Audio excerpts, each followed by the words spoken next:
Okay, let's open up our pork, our ground pork.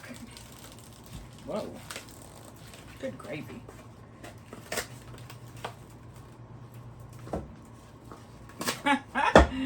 Alright, the ground pork goes in there like that. That was tough. That made me work.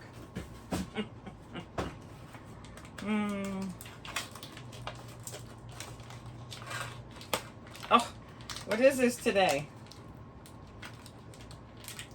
Oh my goodness. Supposed to be easy open, but that didn't seem very easy to me. So we'll do it like this. Okay, and so the ham we're going to grind up in my little Ninja. I love that little machine. You've heard me say before, it is fabulous. And I use it continuously in my kitchen for all kinds of things. I just did a broccoli salad for a get-together, and I like my broccoli small pieces, and I used that. Boy, it made quick work, very quick work. And so why would we make our own lunch meat? Well, I will tell you the reason why we do. The lunch meat you get now is, something just fell down there. The lunch meat that you get in the store now has lots of nitrates in it. It has lots of fillers. They usually add water to it to fill it. And it's just plain. You just get turkey, chicken, roast beef. I mean, there's just really not much flavor. And I came up with this recipe. I kept experimenting with spices until I got it to where we just love it. And when you open up the refrigerator, you get the best smell from your lunch meat in there. So it's just excellent. And I make this now almost once a week because we love it so much. Okay, so I'm going to put about half in there. Just put the lid on.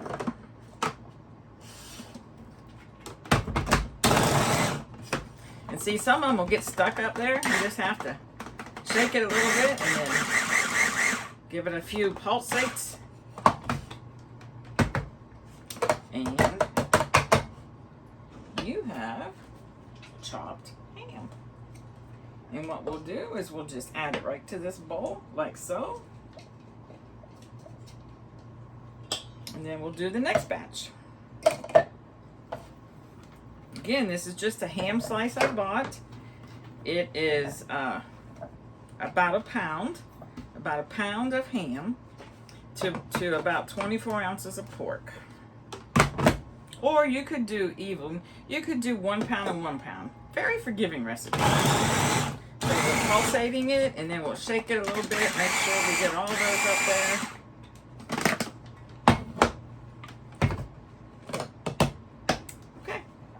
And we add that in there.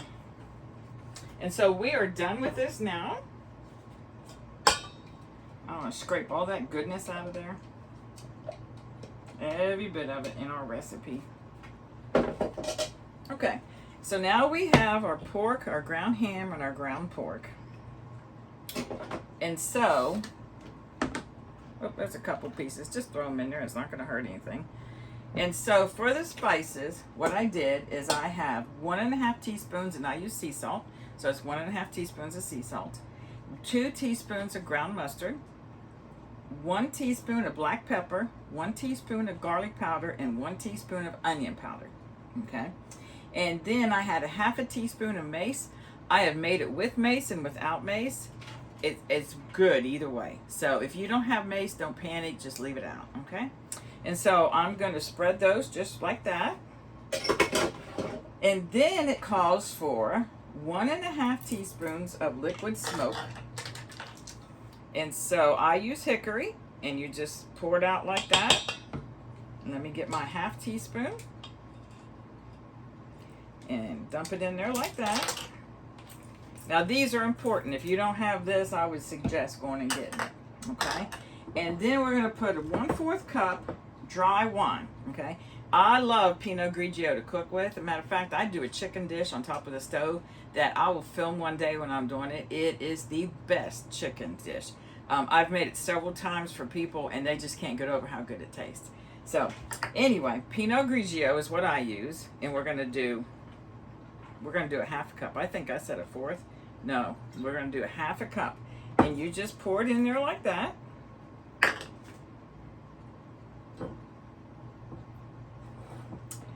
And then guess what happens? You got to get your hands all dirty. So we're going to put our hands in here, and this takes a minute, okay? So this isn't a fast mix. If you have one of those nice fancy stand mixers, you could do this with the stand mixer, much easier. I don't have one in our camper, so I use my hands. But you know what? While I'm doing this, it's just a good time to think about other things I might want to cook, or things like that. Or often I sit and I think about my granddaughter and my daughter, and it's just time to meditate, just kind of think about things and enjoy the squishiness, and just have fun with it, okay? But mix it until it is completely mixed up. And this takes a long time because of the ham pieces. It takes a long time to incorporate that into the pork, okay? So just keep mixing until it all looks uniform.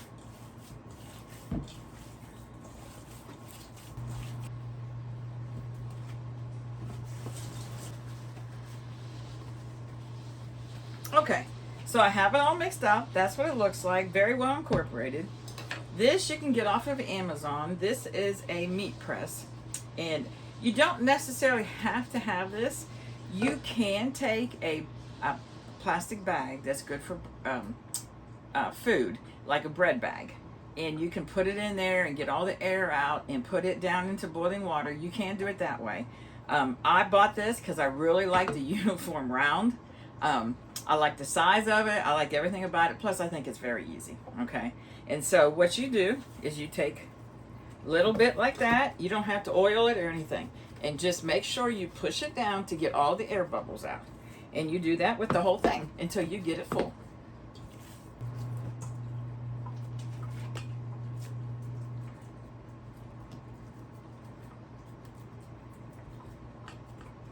And so that is how full I have it.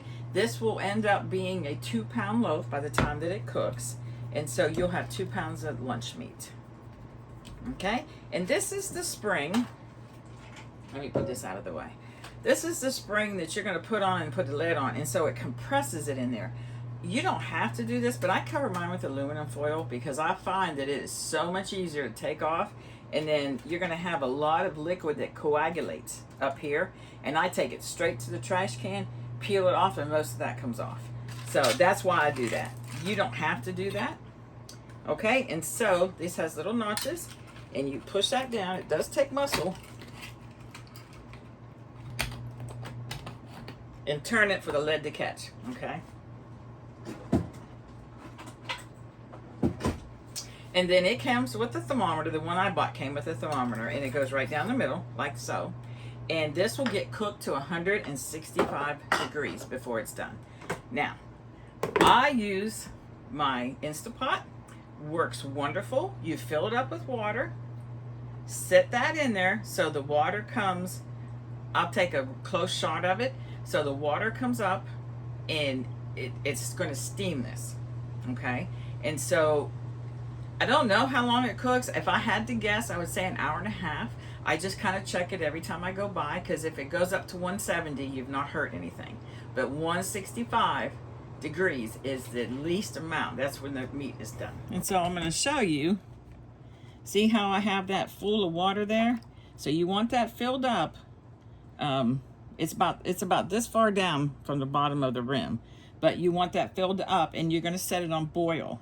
Okay, we will set this on a boil, and I will set it on mine. You can set boil high. I'll set on boil high, and then I'll set it for at least an hour, and then I'll check it, and then I'll check it for another hour, and I'll just keep checking it until it's done. Okay, and I'll be back.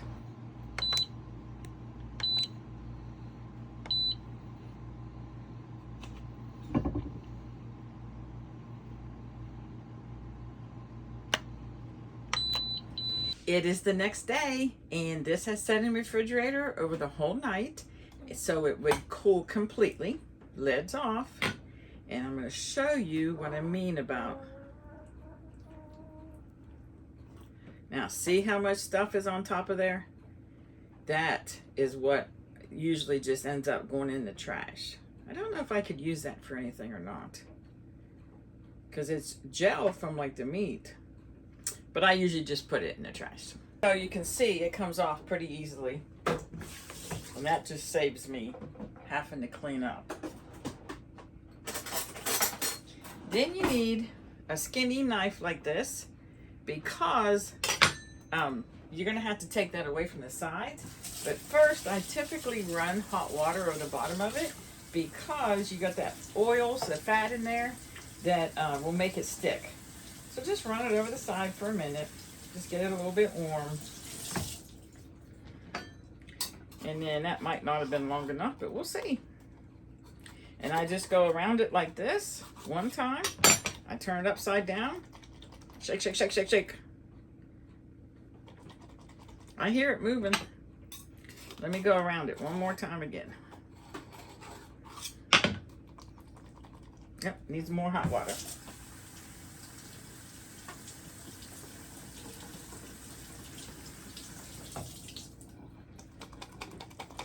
Here it comes. Boom. Just like that. Now I make sure my cold water is on. Make sure it's cold. And take this, because see, I'm going to show you. It has the same gel around the outside, and you just kind of want to wipe that off. Like so. Doesn't hurt the meat at all. Not at all. And then I get a couple paper towels and I dry this pretty well. I'm going to clean up my cutting board here. At this point, you could slice this with a knife and just make your sandwich slices. I happen to have a slicer, so this is what I use. And I'll show you the size of slices we like.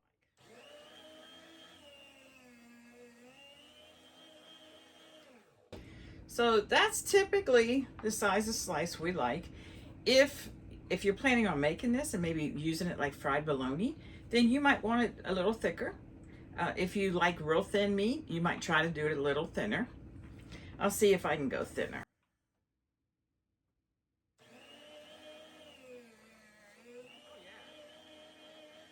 I think I like that better. So I don't know if you can see the difference between, but I think I'll do the thinner.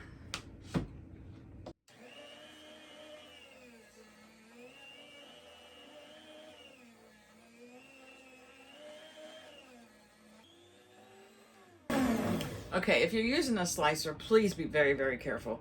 I have lost my pusher for this, and so I only go down this far, and then I'll show you what I do.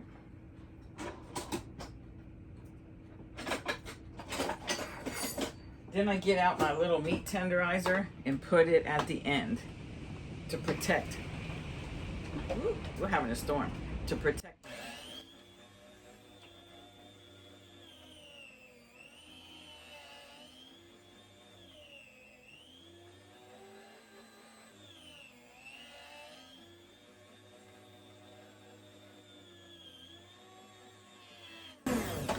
Okay, so I was able to cut down. I cut crooked, but I was able to cut down to this size.